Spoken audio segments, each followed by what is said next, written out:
Okay, so Saria and Lindsay, I played around with the conceptual design of this outdoor kitchen. I'm going to give you my input on the design in terms of how I might actually build it. You will notice I have taken no cabinet layout or barbecue, as this is just an overview of structural components. In this project, my first order of business would be to determine the overall dimensions and shape of the stainless steel cabinetry. I'll take that shape and dimensions and work backwards from that point. I will start by leaving a 2-inch gap around the perimeter and as a fudge factor.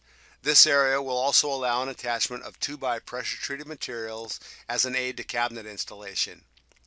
By predetermining the use of 6-inch block walls and a 2-inch gap to the back of the cabinets, this gives us an overall slab dimension and post locations that we can now work with.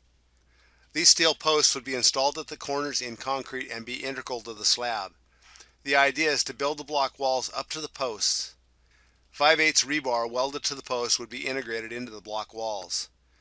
This arrangement would be a good way to resist lateral forces, as there is a fair amount of steel and wood above.